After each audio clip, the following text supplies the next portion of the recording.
e 332 murgj dhe skrip që historia i ka regjistruar si anonim, a thua se pa të në ardhur në jetë vetëm për t'i bërë jahon mrekullis arbrore në mes të pezmit balkanik, me një entuziazëm të pashoq, shkruajnë se ky popull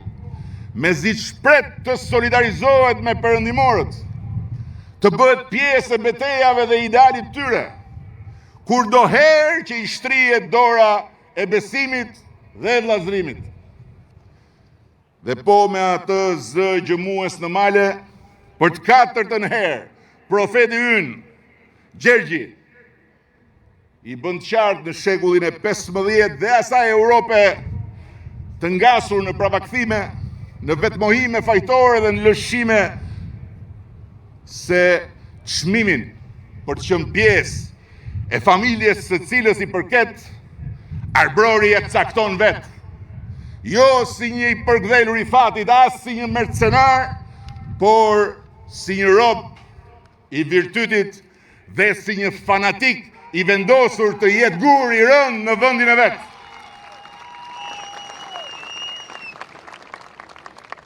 Syrin në gëzot e zemrën barot, do të thoshte një tjetër Gjergj, atë fishta. E sot është dita, ky është muaj i ndarë me prillit dhe majt. Kjo është dekada e ardhjes së fatit evropian të Shqipërisë, mu në dorën tonë. Kur si asnjëherë më parë që kur ne dolëm nga ferri komunist, Bashkimi Evropian ka shkuar përtej fjalëve, ka shkuar përtej premtimeve dhe ka hapur portën e madhe, duke na dhënë një afat për të mbyllur negociatat dhe për të nënshkruar marrëveshjen e hyrjes son në atë shtëpi të ndërruar, 2027.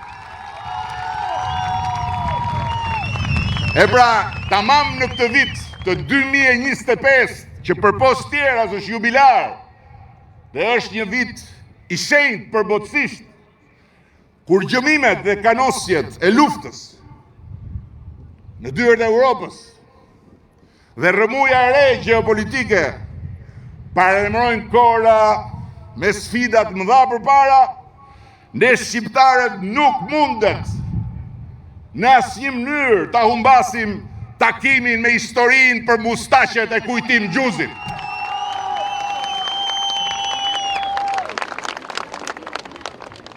Sepse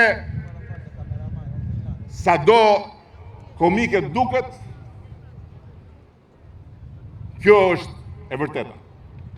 Të takosh historinë apo të futesh nën mustaqet e Kujtim Gjuzit.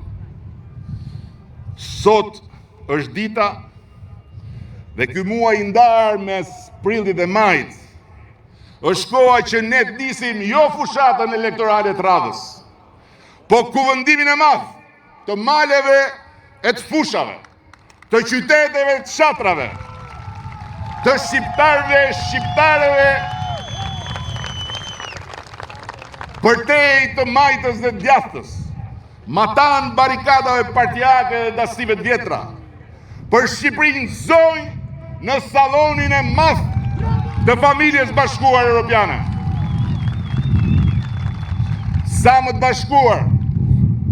dhe sa më të vetëdijshëm për fatin që na ka ardhur në dorë, por jo për gjithmonë, sepse takimet me historinë nuk presin dhe as shtyhen dot sipas shefit tonë se kemi ca punë të tjera, ne duhet i shkojmë rrugës hapur të fatit pa paragjykime për njëri tjetrin dhe pa tundime për budallëqet e radhës. Nëse duam t'i japim fund historisë së një populli pa drejtësisht i mbetur si dorës dytë dhe t'u dorëzojmë fëmijëve tanë dhe të gjithë brezave që vinë një vend